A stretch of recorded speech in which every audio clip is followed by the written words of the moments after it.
మేము పరిశుద్ధాత్మ దేవుడు మనకు అనుగ్రహించుకుంటూ వచ్చాడు. ఆరాధన కొరకై ఆరాధనకు వెళ్ళే ముందు ఒక మాటను చదివి ఆరాధన చేసుకుందాం. రండి నాతో కలిసి దేవుని యొక్క వాక్యం దగ్గరికై. కీర్తన రాసిన గ్రంథము 75వ అధ్యాయము. కీర్తన రాసిన గ్రంథం 75వ అధ్యాయము మొదటి వచనం. దేవా, మేము నీకు కృతజ్ఞతాస్తుతులు చెల్లించుచున్నాము. నీవు సమీపముగా ఉన్నావని కృతజ్ఞతాస్తుతులు చెల్లించుచున్నాము.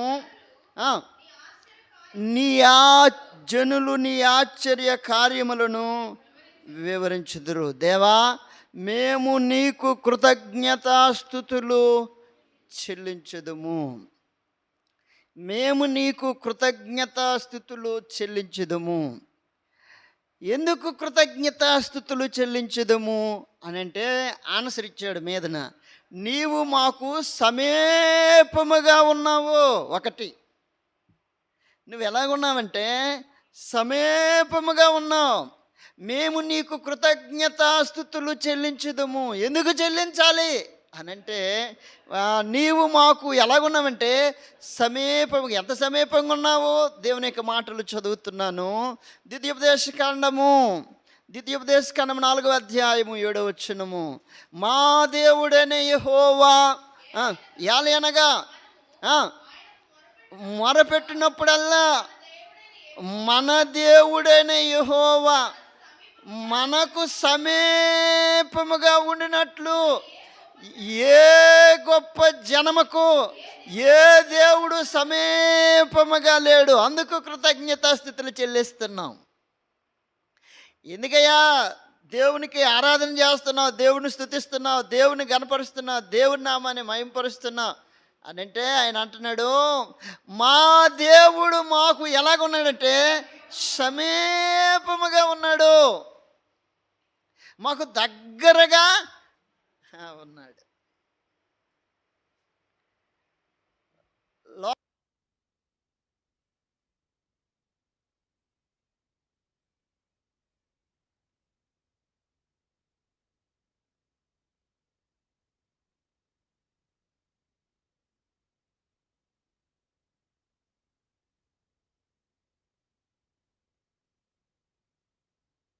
మన దేవుడు అటువంటివాడు కాదు, సమీపముగా ఉన్నంటి వాడు. అందుకు ఆయన అంటున్నాడు, దేవా, మేము నీకు కృతజ్ఞతాస్తుతులు చెల్లిస్తున్నాం. కారణం, నీవు మాకు ఎలాగున్నావంటే సమీపముగా ఉన్నావు.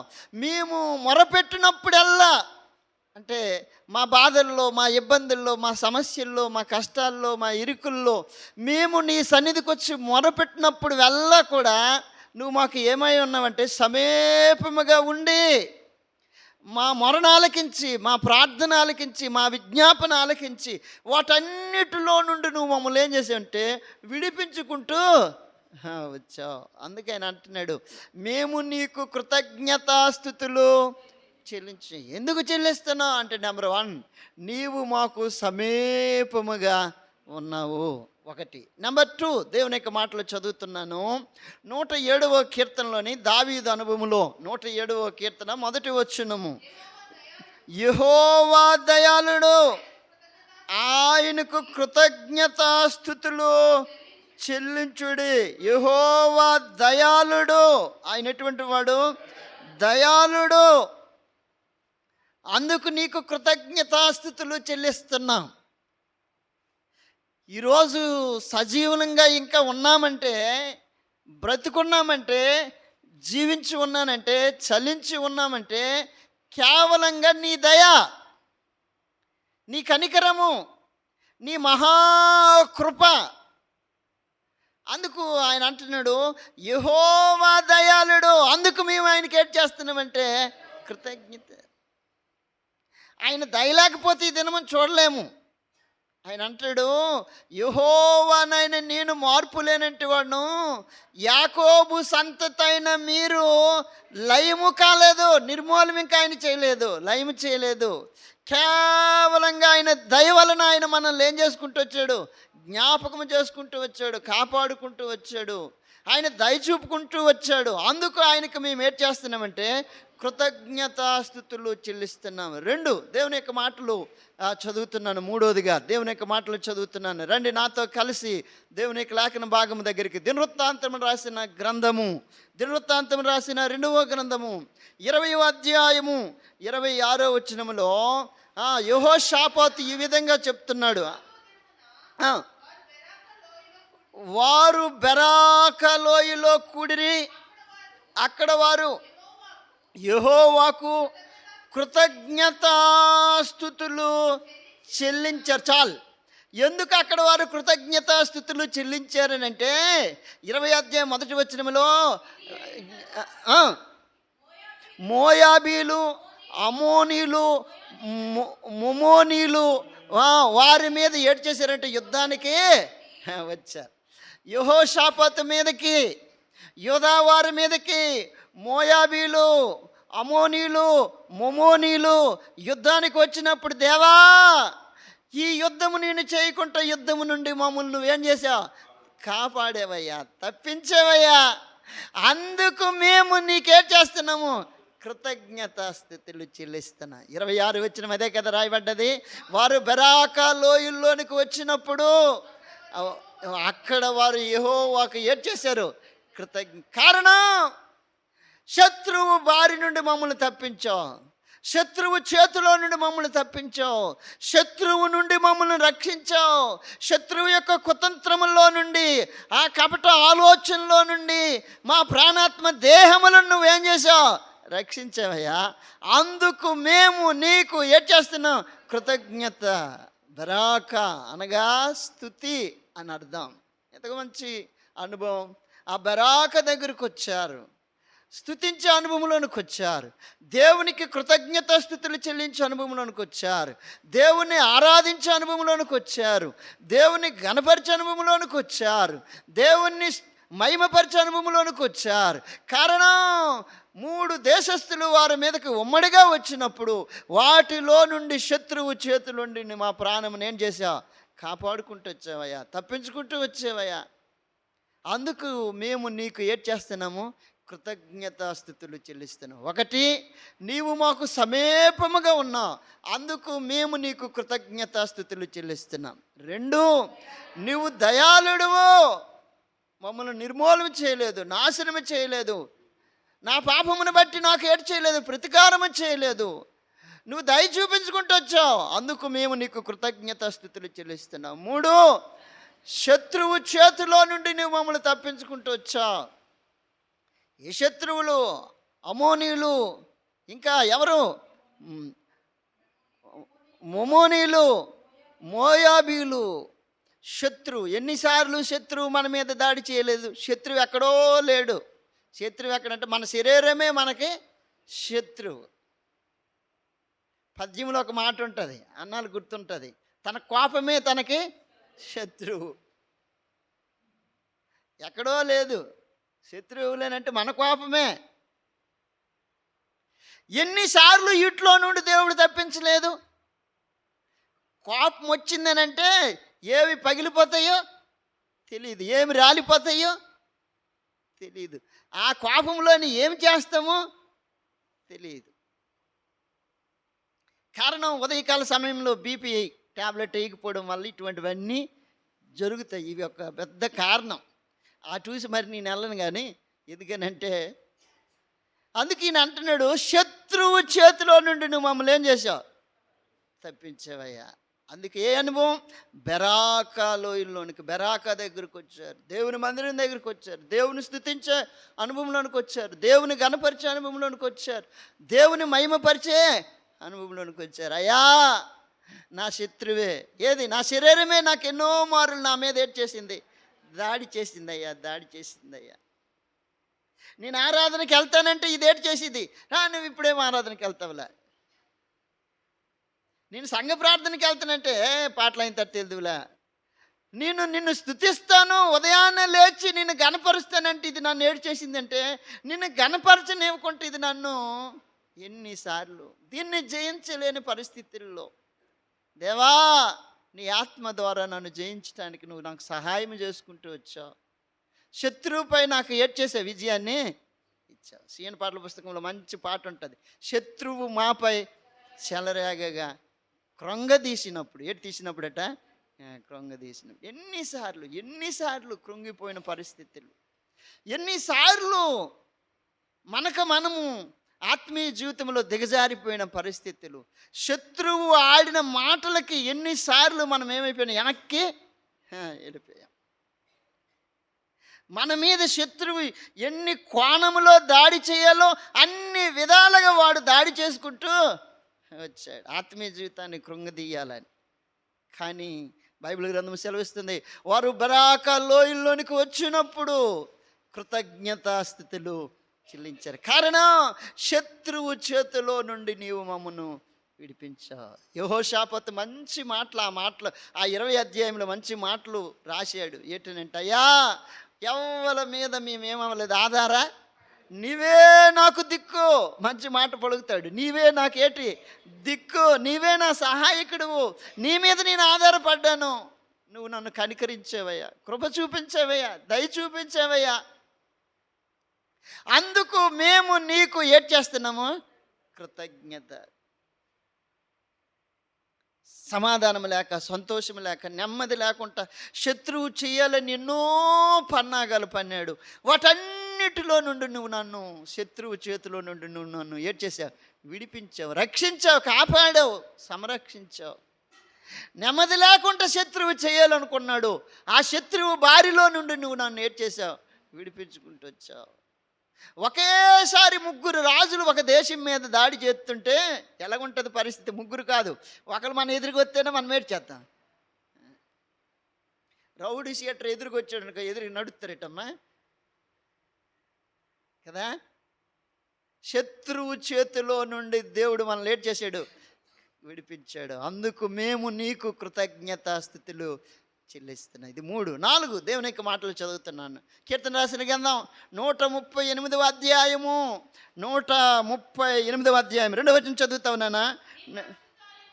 నీ పరిశుద్ధ ఆలయము తట్టు నేను నమస్కారము చేయుచున్నాను.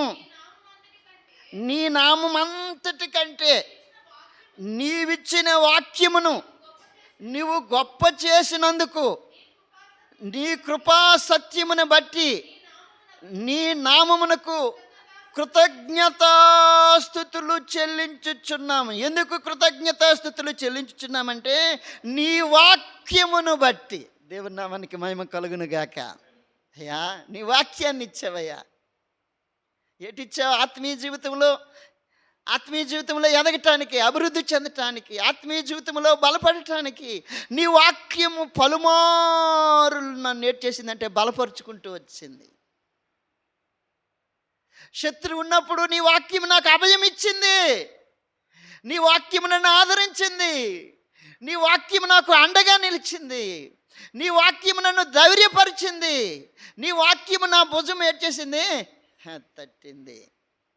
నీ వాక్యము ద్వారా, నీవిచ్చిన వాక్యాన్ని బట్టి నేను నీకు కృతజ్ఞతాస్థుతులు చెల్లిస్తున్నా. ఎందుకయ్యా దేవుని స్తుతిస్తావు? ఎందుకు దేవుని ఆరాధన చేయాలి? ఎందుకు దేవుని కృతజ్ఞతాస్థుతులు చెల్లించాలి? ఎందుకు ఆయన నామాన్ని మహిమపరచాలి అని అంటే ఈయన అంటున్నాడు, అయ్యా నీవిచ్చిన వాక్యాన్ని బట్టి. హిరువుగా నీ వాక్యాన్ని ఇచ్చావయ్యా. లోకంలో ఎక్కడ లేనట్టు గొప్ప వాక్యం. వాక్యము కరువైపోయింది ఈ దినాల్లో. వాక్యం ఏటైపోయింది? వాక్యము కరువైపోయి అన్నీ ఉన్నాయి లోకములో. ఏటున్నాయి? అన్నీ ఉన్నాయి, కానీ ఏటు కరువైపోయింది? వాక్యములే. ఒకడు అంటాడు, దావీదులాగా నేను ఏటేస్తున్నాను. సందర్భ సహితమైన మాట వద్దా? కొత్త నిబంధనకు వచ్చినప్పుడు నాట్యం లేదు. కొత్త నిబంధనకు వచ్చినప్పుడు సమరయ స్త్రీ అంటుంది, దేవుడు ఆత్మ గనుక ఆయనను ఆరాధించువారు ఆత్మతోనూ సత్యముతోనూ ఆరాధన. అంటే దాని అర్థం ఏంటో తెలుసా? ఒడ్లు దగ్గర పెట్టుకొని జాగ్రత్తగా భగవంతుడి దగ్గర కూర్చో. చేతిలో గిటార్ ఉన్నదని అర్థమవుతుందా? చేతిలో పుస్తకం ఉందని ఎగురుతానంటే ఎగరడానికి ఇది కాదు. ఇది క్రీస్తు యొక్క శరీరము, ఆయన సంఘము, ఆయన ఎదుట నిలబడాలా. ఏటి నేర్పిస్తున్నాం? వాక్యము ఉన్నది ఉన్నట్లు బోధించి అంటాడు పౌలు. ఎక్కడ? తిమోతికి రాసిన మొదటి పత్రిక 3:15 సత్యవాక్యమును సరిగా విభజించు వాళ్ళని. నిన్ను నువ్వు దేవునికి ఏడ్ చేయాలా? కనపరుచుకో. చదువు ఆ మాట. దేవుని యొక్క మాటలు చదువుతున్నాను. తిమోతికి రాసిన పత్రిక, అపోస్తలుడైన పౌలు తిమోతికి రాసిన పత్రిక. ఆయనను దేవుని మందిరములో, జీవం కలిగిన దేవుని సంఘములో జనులు ఎలాగూ ప్రవర్తింపవలను అది నీకు ముందు తెలియాలా? జనులు జీవం కలిగిన దేవుని మందిరంలో ఎలాగ ప్రవర్తించాలో అది తెలియాలి. అది తెలియకుండా స్టేజ్ ఎక్కిపోయి తప్పుడు పని చేస్తే కింద ఉన్నట్టు వాళ్ళు అందరూ ఏడు చేస్తారు. ఇదే కరెక్ట్ కాలని ఫాలో అవుతారు. ఎందుకు? వాళ్ళు వాక్యం చదవరు. వాక్యం చదవడానికి వాళ్ళకి టైము లేదు. అదే అధ్యాయంలో ఆయన అంటాడు, 2వ అధ్యాయం 15 చదువుతున్నానా. దేవుడు 2వ అధ్యాయం కొరింథీయులకు రాసిన 2వ పత్రిక 2వ అధ్యాయం 15 దేవుని ఎదుట యోగ్యునిగాను, సిగ్గుపడనక్కర్లేని పనివానిగాను సత్యవాక్యం ఎలాగ విభజించాలా? సరిగా ఆ వాక్యాన్ని బట్టి దేవునికి కృతజ్ఞతాస్థితులు చెల్లించాడు. అయ్యా నీవిచ్చిన నీ వాక్యాన్ని బట్టి దేవా నీకు ఎంత, నిజంగా ఈ దర్శనంలోనికి దేవుడు మనల్ని తీసుకుని వచ్చాడు. నిజంగా ఎంత ధన్యులము. లేదనంటే ఎపాటికి రుమాలు ఎగరేసి సట్ట గుండీలు తీసి కోట్లు స్టేజీల మీద ఎగరేసి, ఎందుకో డేవిడ్ పాస్టరే మరీ అప్పుడే లోకంలో ఉన్నప్పుడే కిలాడి 2 మాటలు మరి ఉన్నప్పుడు ఇంకెలాగుంటుంది, ఇంకా పవర్ తట్టుకోలేవు. స్టేజ్ ఎక్కిన తర్వాత ఒక ఊపు. అయ్యా నీ వాక్యాన్ని ఇచ్చావయ్యా, అందుకు నీకు కృతజ్ఞత. ఈ వాక్యాన్ని ఇచ్చి ఎలాగ బ్రతకాలో నేర్పించావయ్యా, నిన్ను ఎలాగ గనపరచాలో నేర్పించావయ్యా, నిన్ను ఎలాగ స్తుతించాలో నేర్పించేవయ్యా, నిన్ను ఎలాగ అనుసరించాలో నేర్పించేవయ్యా. యేసు ప్రభువారు ఉన్నప్పుడే తప్పాడు గురువు. మన ఫ్రెండు ఎవరు? ఇస్కరియోతు యోధ. యేసు ప్రభు ఉన్నప్పుడే ఎంతో క్రమం చెప్తే క్రమాన్ని పాటించలేదు. వాళ్ళు అలాగ చెయ్యొచ్చు, ఇలాగ చెయ్యొచ్చు. ఆయనకి తిరిగి ఏటి చేస్తున్నాడు. అబ్బా, ఆయన ఉన్నప్పుడే తప్పిన గురువులు ఉంటే ఇప్పుడు తప్పిన గురువులు లేరా? ఒక ఆయన అంటాడు, ఈ 2026 సంవత్సరానికి, ఈ 20వ శతాబ్దానికి నేనే యేసు ప్రభువుని అంటున్నాడు. నేనే? మరి నువ్వు అంతేనాయన ధర్మం. పైసలు ఎక్కువైపోతున్నాయి, జీనులు ఏమైపోతాండ్రు, పోగైపోతాండ్రు. అర్థమవుతుందా? వాక్యాన్ని ఎవరు ఏడ్ చేయట్లేదు. ఇది నిజమా, ఇది ఎంతవరకు సత్యము అసత్యమని ఎవరు చూడండి. జ్ఞానం ఎక్కువైపోయి ప్రజలు ఎక్కడ కూర్చుని పోతున్నారు తెలిసే? మన వాళ్ళు దేవుని స్తుతించడానికి బదులు డిబేట్లోని కూర్చుని పోతున్నారు. ఎందుకు మీకు ధర్మం ఉంటుంది నాయన? యేసుప్రభు వాక్యంలాగా దాన్ని ఏడ్ చేయాలా? అంతే.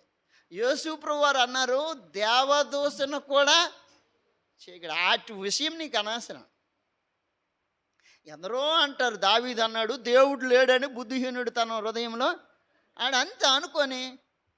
దావీదు వెళ్ళిపోతున్నప్పుడు ఒకడు ఎంతో హీనంగా మాట్లాడాడు, అయినా అది పట్టించుకోలేదు. ఎవరు ఏదన్నా సరే దానికి జవాబు ఇవ్వాలని ముందుకి తెలివైన వాళ్ళలాగా వచ్చేకూడదు. అక్కర్లే, జవాబుదారి ఆయనకు వదిలేయడమే. ఆయనకి ఏం చేయాలా? వదిలేయాలి. యేసు ప్రభు వారి యొక్క శిష్యులు టైం అప్పుడు ఎంతమంది ఎన్ని మాట్లాడినారు. ఒకడు అన్నాడు, ఏయ్ నువ్వు మాట్లాడితే వీలు లేదు, నువ్వు మాట్లాడకూడదు అన్నాడు. ఏటనుకున్నాడు? ఈ యేసు నామమున నువ్వు ఏడు చేయకూడదు, ఉచ్చరించకూడదు. ఎక్కడుంది? అపోస్తల కార్యం 4వ అధ్యాయము. అపోస్తల కార్యం 4వ అధ్యాయము 15 నుండి చదువుతావునా? అపోస్తల కార్యం 4వ అధ్యాయం. ఈ నామమున మీరు ఏడు చేయకూడదు.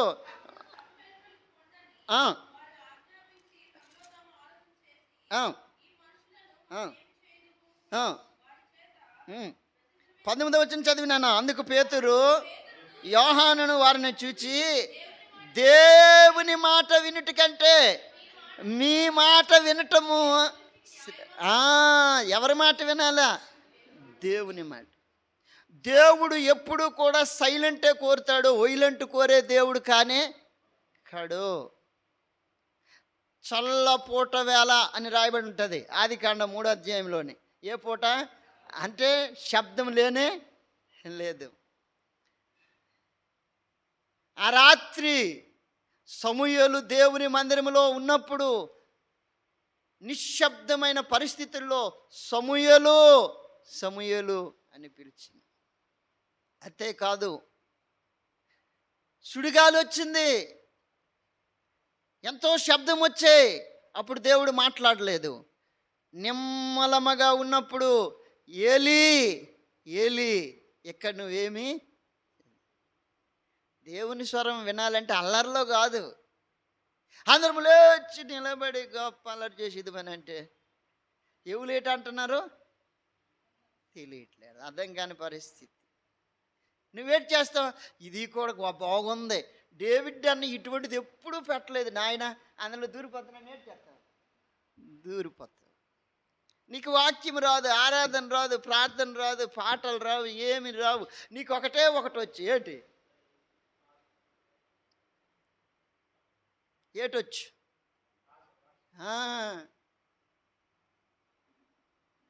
నువ్వేటంటున్నావు ఎవరికి అర్థం.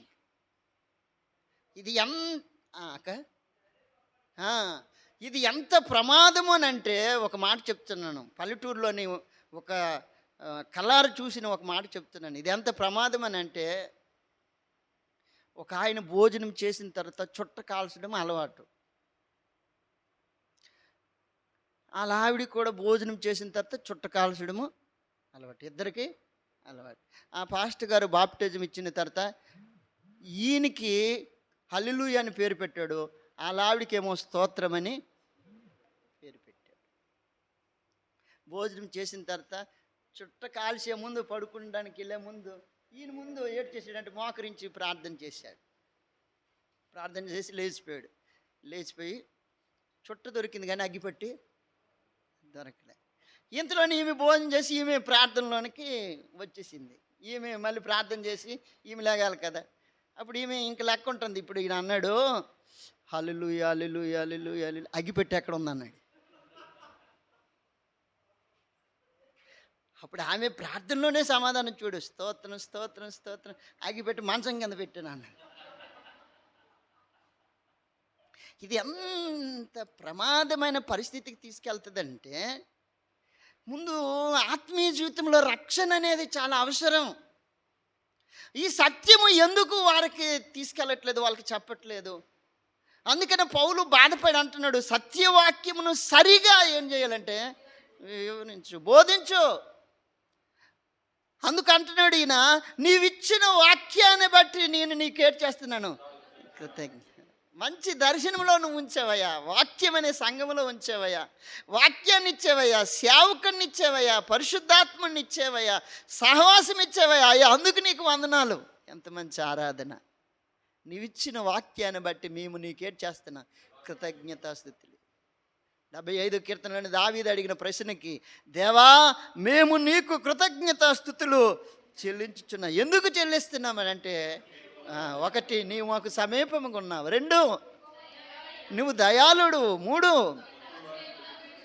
ఎటువంటి దేవుడువు, శత్రువుల చేతిలో నుండి మమ్మల్ని విడిపించావు, 4 నీ వాక్యం ఇచ్చావు, నీ వాక్యం ఇచ్చావు, అందుకు మేము నీకు కృతజ్ఞతాస్తుతులు చెల్లించుచున్నాము. 5 ఒక మాట చదువుతున్నాను. కీర్తన రాసిన గ్రంథం 69వ అధ్యాయము, కీర్తన రాసిన గ్రంథం 69వ అధ్యాయము 29వ వచనం చదువుతాను. 60 దేవా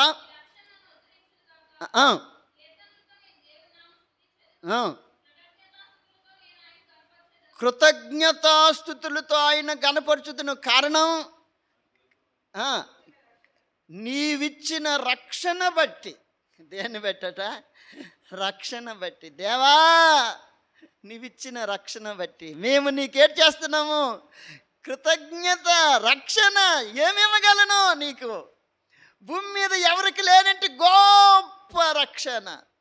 ఎంత మంచి రక్షణ! ఉన్నతమైన ఈ రక్షణ, ఎవరు ఇవ్వలేనట్టి రక్షణ. ఆ రక్షణను బట్టి మేము నీకు ఏం చేస్తున్నాను? కృతజ్ఞత. నువ్విచ్చిన రక్షణకే. మన సీఎన్ పాటల పుస్తకంలో మంచి పాట ఉంటుంది కదా, నా ప్రియమైన యేసు ప్రభు వేలాది స్తోత్రాలయ్యా నీవిచ్చిన రక్షణకే. నీవిచ్చిన రక్షణ బట్టి ఏమి చెల్లించగలను? లోకంలో నా బ్రతుకు ఎటువంటిదంటే నెమ్మది లేని బ్రతుకు, ఆనందం లేని బ్రతుకు, సమాధానం లేనట్టు బ్రతుకు, సంతోషం లేనట్టు బ్రతుకు. నిజంగా ఈ పాపి అయిన ఈ మనుషుడు చనిపోతే నిత్య నరకానికి అలవడిసిన బ్రతుకు.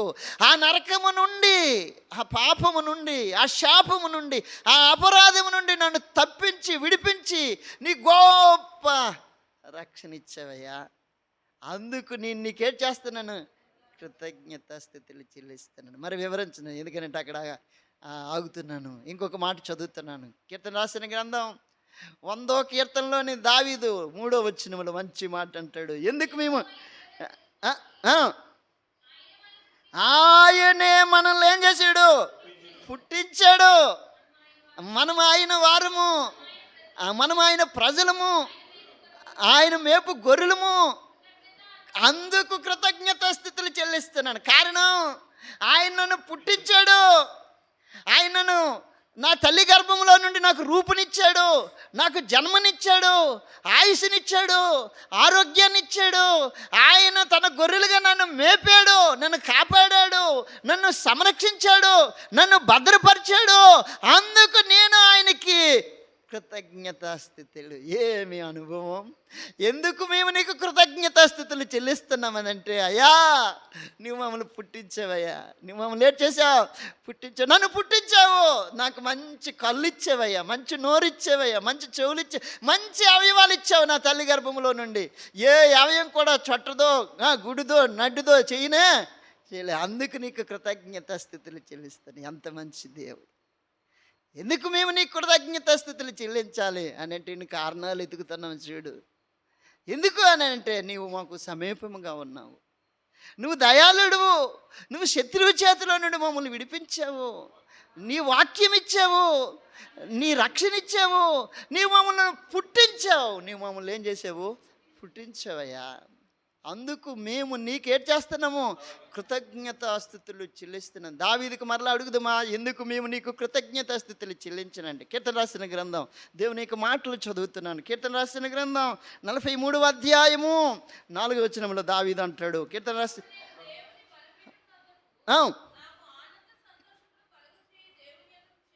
చేరుదుము మా దేవా, నీకు కృతజ్ఞతాస్థుతులు చెల్లిస్తున్నాను. కారణం, మాకు ఆనందమును ఏటిచ్చేవట? ఆనందమును, సంతోషం. ఎంత గొప్ప సంగతి! ఈ సంతోషము నీకు కావలినా, ఈ సంతోషము నీకు కావలినా, ఈ సంతోషము నీకు కావలినా, నేడే యేసు నద్దకు రమ్ము, నేడే యేసు నద్దకు రమ్ము. సంతోషమే సమాధానమే, సంతోషమే సమాధానమే,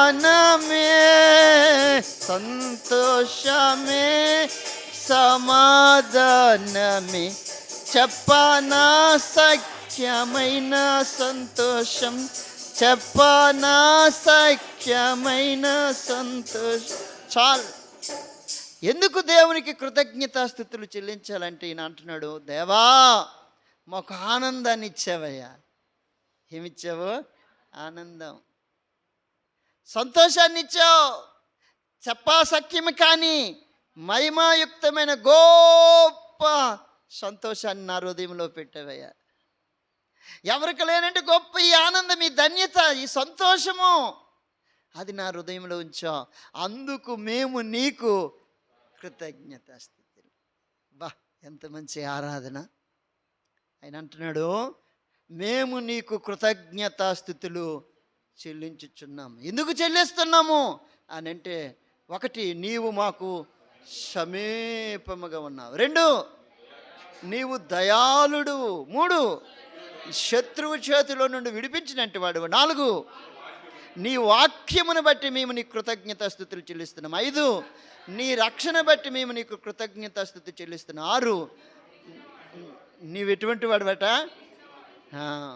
ఎంత నువ్వు మమ్మల్ని పుట్టించిన దేవుడు. ఏడు, ఆనందాన్ని సంతోషాన్ని ఇచ్చావయ్యా. ఏటిచ్చావు? ఆనందము, సంతోషం. ఒక్క మాట చదువుతారు ఆరాధనలోనికి వెళ్ళే ముందు. ప్రకటన గ్రంథం 5వ అధ్యాయము 9, 10 వచనాల్లో భక్తుడు ఈ విధంగా చెప్పాడు. ప్రకటన గ్రంథం 5వ, నీవు ఆ గ్రంథమును తీసుకొని దాని ముద్రలను విప్పుటకు నీవు యోగ్యుడువు, నీవు వధింపబడిన వాడువు, నీ రక్తం ఇచ్చి ప్రతి వంశములోను, ఆయా భాషలు మాట్లాడేవారిలోను, ప్రతి ప్రజల్లోనూ, ప్రతి జనముల్లోనూ దేవుని కొరకు మనుషులను కొని మా దేవునికి వారిని ఒక రాజ్యముగాను యాజకులుగాను చేసితివి గనుక మేము నీకు కృతజ్ఞతాస్తుతులు చెల్లిస్తున్నాం. చదువుతారా 13వ వచనము.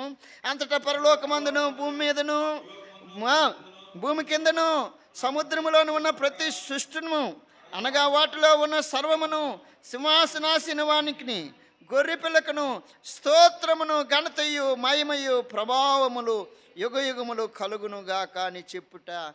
కారణం, నీవు ఒక రాజ్యముగాను మమ్మల్ని కొన్నావు. నీ స్వరక్తమిచ్చి మమ్మల్ని ఏం చేసావు? కొనుక్కున్నావయ్యా. అందుకు మేము నీకేం చేస్తున్నా? మమ్మల్ని కొనడమే కాదు, నీకు ఒక రాజ్యముగాను, యాజకులుగాను, నీ పరిశుద్ధ జనాంగముగాను, నీ సొత్తైన ప్రజలుగాను మమ్మల్ని చేసావు. అందుకు మేము నీకేం చేస్తున్నా? కృతజ్ఞత. ఎంత మంచి అనుభవాలు దేవా. నేను ఆరాధన చేయకుంటుండలేనయ్యా, నీ కృతజ్ఞత స్థితులు చెప్పుకుంటుండలేనయ్యా. కారణం, నువ్వు నన్ను కొనుక్కున్నావయ్యా. నువ్వు నన్ను ఏం చేసావు? కొన్నావు. నీ రక్తం ఇచ్చి. ఏటిచ్చావు? మంచి పాట. క్రీస్తేసు ప్రభువు తన రక్తం కొన్నట్టి సంఘమున. చాలు, ఆ సంఘములోని మనల్ని కొన్నాడు. తన రక్తమిచ్చి మనల్ని కొనుక్కున్నాడు. సంఘాన్ని తన రక్తమిచ్చి తన ప్రజలుగా చేసుకున్నాడు. తన స్వాస్థ్యముగా, తన సొత్తైన ప్రజలుగా, తన జనాంగముగా, రాజులుగా, యాజకులుగా చేశాడు. యాజకులని అంటే అబ్బా, దేవుని పని చేసినట్టు వారు. భూమి మీద ఎవరైనా దేవుని పని చేయాలంటే ఇప్పటికీ కూడా బ్రాహ్మణుడు ఒక్కడే చెయ్యాలి. కానీ ఆ యాజకత్వం మనకిచ్చాడు. దేవుని మనకి మహిమ కలుగును గాక. ఎంత మంచి దేవుడు. నీవు మమ్మల్ని రాజులైన యాజకులుగా చేసావు. ఒక్క కాగితం తిరిగేస్తారా? ప్రకటన రాసిన గ్రంథం త్వరగా చదివేస్తున్నాను. 7వ అధ్యాయము మంచి మాటలు. 7వ అధ్యాయం 9వ వచనము.